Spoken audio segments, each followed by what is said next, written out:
Hello everyone, स्वागत है आप सभी का माई एग्जाम यूट्यूब चैनल पर। तो आज की वीडियो में हम आपके हाल फिलहाल में हरियाणा एसएससी के जितने भी एग्जाम्स हुए हैं और हिंदी के जितने भी क्वेश्चंस पूछे गए हैं उन एग्जाम्स में, तो सभी के सभी हम डिस्कस करने वाले हैं।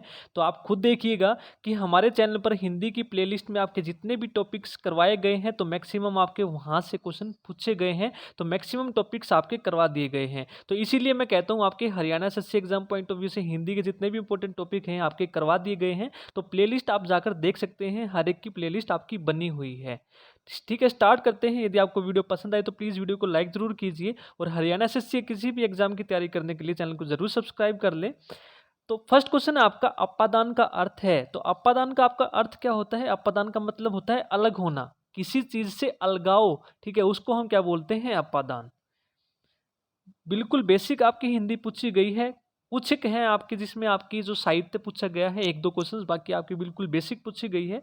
नेक्स्ट है कम बोलने वाला, उसको क्या कहते हैं? जो कम बोलता है उसको हम क्या बोलते हैं? मितभाषी। और जो ज्यादा बोलते हैं उसको क्या बोलते हैं? वाचाल। तो इसका आंसर आपका क्या हो जाएगा? मितभाषी, यानी कि जो कम बोलता हो। नेक्स्ट क्वेश्चन है, सेना शब्द डैश संज्ञा के अंतर्गत आता है। जो सेना शब्द है, तो सेना क्या है? आपका समूह है। ठीक है, आदमियों का क्या है? समूह है। तो ये कौन सी संख्या के अंतर्गत आता है? तो ये होता है आपका समुदायवाचक के अंदर। किसके अंतर्गत आता है? समुदायवाचक के अंदर। नेक्स्ट है आपका, आश्चर्य जो सूचक चिन्ह है कौन से अविकारी शब्दों के अंतर्गत आते हैं? आपके ये आश्चर्य सूचक चिन्ह है आपके अविकारी शब्दों के अंतर्गत आते हैं। और वो कौन से होते हैं आपके?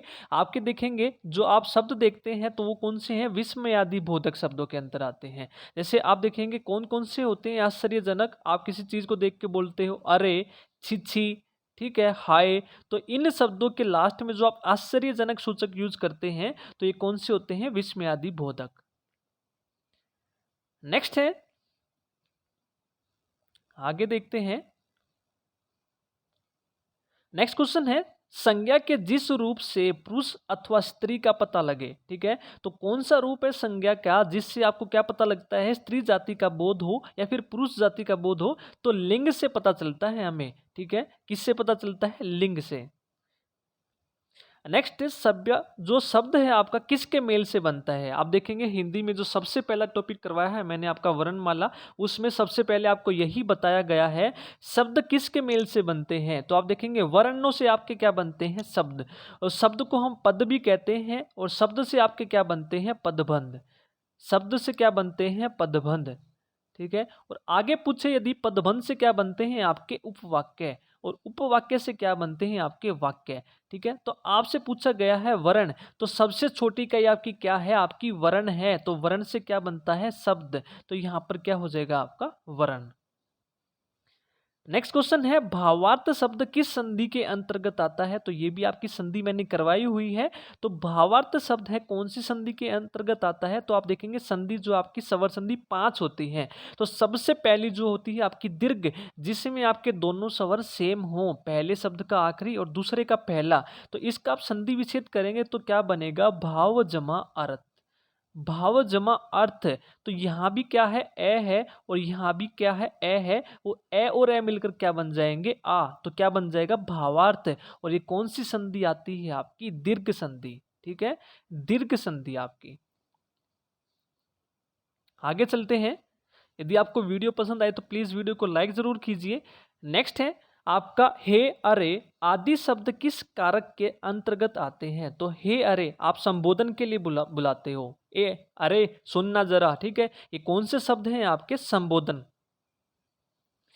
नेक्स्ट क्वेश्चन है आपका, नेक्स्ट क्वेश्चन देखते हैं। यशोगान शब्द का संधि विच्छेद करके संधि का नाम बताइए। ठीक है, तो संधि विच्छेद करना है पहले और उसके बाद आपको क्या बताना है? संधि बतानी है कि कौन सी संधि है। तो आप यशोगान में देखेंगे तो यश जमा गान। ठीक है, तो ये आपकी क्या होती है? संधि विच्छेद होती है। और आप देखेंगे इसमें विसर्ग आया है, तो ये कौन सी संधि है? विसर्ग संधि। ठीक है, यश जमा गान। तो सेकंड ऑप्शन इसका बिल्कुल ठीक होगा। तो ये कौन सी संधि है? आपकी विसर्ग संधि है। आगे चलते हैं। नेक्स्ट क्वेश्चन है, जिस समस्त पद का उत्तर पद प्रधान हो उसे क्या कहते हैं? अब आप देखिएगा जब मैंने समास करवाए हैं ट्रिक से आपको बताया था ये। ठीक है, कैसे बताया था कि उत्तर कौन देगा, उत्तर देने का दायित्व कौन होता है, दत्तक पुत्र। ठीक है, समास आपके कौन से होते हैं, 6 होते हैं। उन 6 में से 3 आपके ऐसे समास है जिनका उत्तर पद प्रधान होता है, और वो कौन कौन से हैं, दत्तक। उत्तर कौन देगा, तो उत्तर से बनेगा उत्तर पद, तो उत्तर देने वाला कौन होगा, दत्तक पुत्र। तो दत्तक पुत्र में आपके कौन कौन से समास आएंगे, द्विगु समास, तत्पुरुष समास और कर्मधारय समास। आप देखेंगे समास में मैंने आपको ट्रिक से याद करवाए हैं 6 के 6 समास। तो ये कौन सा हो जाएगा, इन तीनों में से जो भी ऑप्शन मिले आपको कौन सा हो जाएगा, आपका तत्पुरुष। बहुवीर क्या है, जिसके दोनों पद क्या होते हैं, प्रधान नहीं होते हैं, कोई अन्य पद क्या होता है, प्रधान होता है। और अव्यय भाव में क्या होता है, पूर्व पद क्या होता है, प्रधान होता है। और जिसके दोनों हो प्रधान वो क्या होता है, द्वंद्व समास। तो ये 6 आपके समास हैं, तो 6 के 6 आपको याद रखने हैं, जिनमें से 3 आपके कौन से, जिनका उत्तर पद प्रधान होता है। नेक्स्ट क्वेश्चन है, किसी स्वर के उच्चारण में लगने वाले समय को क्या कहते हैं।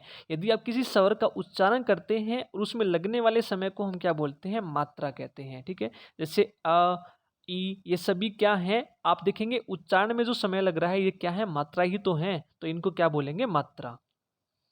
नेक्स्ट है, समुच्चय बोधक अव्यय को डैश भी कहते हैं। तो समुच्चय बोधक अव्यय को क्या कहते हैं, हम योजक भी बोलते हैं। तो योजक शब्द आपके कौन से हैं, जो एक से अधिक शब्द या वाक्य को जोड़ने के काम आते हैं, उनको हम बोलते हैं योजक। जैसे आप देखेंगे और, किंतु, ठीक है, व, अथवा, ठीक है, ये सभी क्या हैं, आपके योजक हैं। तो ए आंसर बिल्कुल यहाँ पर राइट होगा आपका। नेक्स्ट देखते हैं, नेक्स्ट क्वेश्चन जो है आपका सभी के सभी एग्जाम में आप खुद ही देखिएगा, बेसिक हिंदी आपकी बिल्कुल पूछी गई है। तो इसी तरह की आपकी हरियाणा पुलिस में भी पूछी जाएगी, तो आप निश्चित रहिए। यदि आपने हमारे चैनल पर 8 से 9 टॉपिक जो मैंने करवाए हैं यदि आपने किए हैं तो मैक्सिमम आपका वहीं से आएगा। नेक्स्ट है, सूरजमा इंदर सुरेंद्र डैश संधि का उदाहरण है। तो सुरेंद्र कौन सी संधि का उदाहरण है, तो दीर्घ संधि, गुण संधि, इन सभी की आपकी पहचान है। यदि आपको एक की मात्रा दिख जाए तो वो आपकी कौन सी होती है, गुण संधि होती है। ठीक है, ए सुर में देखेंगे आप पहले का आखिरी और दूसरे का पहला ए जमा ई मिलकर क्या बनाते हैं, ए। ठीक है, और एक की मात्रा हो या फिर ए हो, तो यानी कि एक की मात्रा आपको सिंगल मात्रा दिखे तो वो आपकी कौन सी होती है, गुण संधि। ठीक है, कौन सी होती है, गुण संधि। आगे चलते हैं, वर्णों के उच्चारण में लगने वाले समय के आधार पर स्वर मुख्यतः कितने प्रकार के होते हैं। तो यानी कि जो उच्चारण में समय लगता है उसके आधार पर जो आपके स्वर हैं वो कितने प्रकार के होते हैं, 3 प्रकार के होते हैं। ये भी मैंने बताया हुआ है, अच्छे से समझाया है। और वो 3 कौन कौन से होते हैं, ह्रस्व, दीर्घ, प्लुत। ठीक है, जिनके उच्चारण में बिल्कुल कम समय लगे, थोड़ा ज्यादा लगे और उन दोनों से ज्यादा लगे, वो कौन कौन से होते हैं, ह्रस्व, दीर्घ और प्लुत। एग्जाम्पल के साथ आपको बताया हुआ है। नेक्स्ट क्वेश्चन देखते हैं, अब मुझसे दौड़ा नहीं जाता। अब थोड़े दिन पहले ही मैंने आपकी वाच्य की आपकी वीडियो डाली थी, उसमें भी मैंने आपको बताया था, ट्रिक के साथ तीनों करवाए हैं। ठीक है, वहां पर आपने देखा होगा, तो आप बता सकते हैं इसका आंसर क्या है, अब मुझसे दौड़ा नहीं जाता। तो भाववाच्य है ये आपका। तो भाववाच्य की मैंने पहचान बताई थी, से या दोबारा आपको मिल जाए, अब मुझसे दौड़ा नहीं जाता। और एक आपका पूछा जाता है जो भाववाच्य है, तो ये कौन सी क्रिया से मिलकर बनते हैं, आकर्मक क्रिया से। अकर्मक क्रिया से, जिसमें आपका कर्म होता आपको दिखाई नहीं देगा। यानी कि जो कर्म होगा आपका, कर्म तो होगा ही नहीं, जो व्यापार कर रहा है करता, उसका फल उसी पर पड़ेगा। जैसे मुझसे दौड़ा नहीं जाता, यदि वो दौड़ेगा तो उसी पर फल पड़ेगा, यदि नहीं दौड़ेगा तो वो क्या बता रहा है, उसका भाव बता रहा है। ठीक है, यहाँ पर कर्म होता हुआ आपको नहीं दिखाई देगा, यानी कि अकर्मक क्रिया है यहाँ पर। तो दोनों से आप देख सकते हैं, या तो अकर्मक क्रिया से पहचान सकते हैं या फिर से या दोबारा आपको मिल जाए, ये आपकी पहचान है भाववाच्य की। आगे है, लड़ाई, पढ़ाई, कमाई, लिखाई शब्द कृत प्रत्यय के किस भेद के अंतर्गत आते हैं। तो ये तीनों आपके चारों कृत प्रत्यय जो होते हैं उसके किस भेद के अंतर्गत आते हैं, तो ये आते हैं आपके भाववाचक के। किसके अंतर्गत आते हैं, भाववाचक के अंतर्गत आते हैं। ठीक है, नेक्स्ट है क्वेश्चन, नेक्स्ट देखते हैं। ये आपका दोबारा रिपीट हुआ था क्वेश्चन, सेम देखेंगे आप, दोबारा रिपीट हुए थे आपके। ये आश्चर्य सूचक हम कर चुके हैं, विस्मयादि बोधक है आपका, अपादान का मतलब अलग होना, कम बोलने वाला मितभाषी, आपके सेम आपके अलग जो इवनिंग का शिफ्ट था उसमें ये रिपीट हुआ था आपका, सेना शब्द समुदायवाचक। ठीक है, आगे चलते हैं।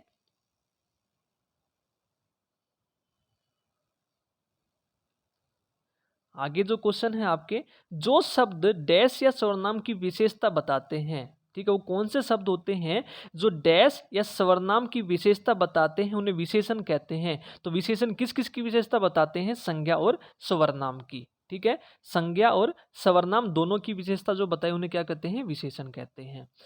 नेक्स्ट है, जो शब्दांश मूल शब्दों के आगे जुड़कर उनके अर्थ को बदल देते हैं उन्हें क्या कहते हैं? उपसर्ग प्रत्यय भी मैंने करवाए हैं, तो वहां पर भी मैंने आपको बताया था, आप देख लिए, खुद देखिएगा जितने भी इंपॉर्टेंट टॉपिक हैं। इसीलिए मैं कहता हूं एग्जाम ओरिएंटेड तैयारी कीजिए, एग्जाम ओरिएंटेड तैयारी कीजिए, आप खुद ही देखिएगा। अब यानी कि जो शब्दों के आगे जुड़कर उसका अर्थ बदल दे उसको क्या बोलते हैं? उपसर्ग। और अंत में लगकर बदले उसको क्या बोलते हैं? प्रत्यय। और तत्सम क्या होते हैं? संस्कृत शब्द के जो के तो। ठीक है, तो इसका आंसर क्या होगा? उपसर्ग। नेक्स्ट है, इस चिन्ह को क्या कहते हैं? तो आपका ये चिन्ह पूछा गया है, तो इस चिन्ह को क्या कहते हैं? तो इसको बोलते हैं उद्धरण चिन्ह। कौन सा? उद्धरण चिन्ह। आपके ये आपके दोनों आपके क्या हैं? उद्धरण चिन्ह के उदाहरण हैं। यदि आपसे लाघव चिन्ह पूछा गया है, तो लाघव आपका क्या होता है? ये एब्रीविएशन के लिए यूज करते हैं आप। जैसे आप बोलते हैं, आपने बोला होगा डॉक्टर, यदि आपको छोटा लिखना है तो ये आपके लाघव चिन्ह है। ठीक है, जैसे पंडित, ये सभी क्या हैं? आपके लाघव चिन्ह हैं। कोष्टक आपके कौन से होते हैं? ये आपके कोष्टक हैं। ठीक है, ये आपके कोष्टक चिन्ह हैं। तो तीनों आपको याद रखने हैं। नेक्स्ट, स्वर संधि के कितने भेद होते हैं? तो स्वर संधि के कितने होते हैं? 5। कौन कौन से? दीर्घ संधि, स्वर संधि के पूछे गए हैं तो दीर्घ संधि, गुण संधि, वृद्धि संधि, यन संधि और आयादी संधि। तो ये आपके कितने भेद होते हैं? 5। तो यही आपसे पूछा गया है, 5 यहाँ पर आंसर होगा। नेक्स्ट क्वेश्चन देखते हैं। नेक्स्ट क्वेश्चन है, एक अनार 100 बीमार, यानी कि आपके पास अनार एक ही है और बीमार आदमी 100 है, तो 100 को देने। इसका मतलब क्या है? वस्तु कम है और मांग ज्यादा है। ठीक है, यानी कि वस्तु एक, ग्राहक अनेक। नेक्स्ट है, अपना सा मुंह लेकर रह जाना, तो इसका मतलब क्या होता है? लज्जित होना। अपना सा मुंह लेकर रह जाना, लज्जित होना। नेक्स्ट क्वेश्चन है, निम्नलिखित शब्दों में से कौन सा शब्द आँख का पर्यायवाची है? तो आँख का जो पर्यायवाची है वो कौन सा है? नयन। आँख का कौन सा होता है? नयन। आगे है, हाथी धीरे धीरे चलता है, क्रिया विशेषण का उदाहरण है। तो कौन सी क्रिया विशेषण का उदाहरण है?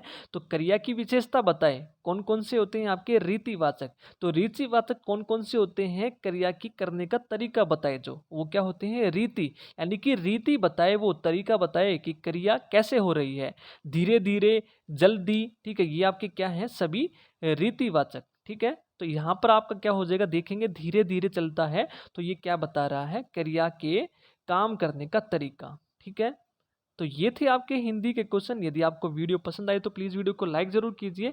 यदि आप चैनल को पहली बार देख रहे हैं तो चैनल को जरूर सब्सक्राइब कर ले और बेल आइकन को जरूर प्रेस कर ले। और आप हमारे टेलीग्राम चैनल से भी जुड़ सकते हैं। आप किसी भी PDF लेना चाहते हैं तो वहाँ से डाउनलोड कर सकते हैं। तो आज की वीडियो में इतना ही। Thank you.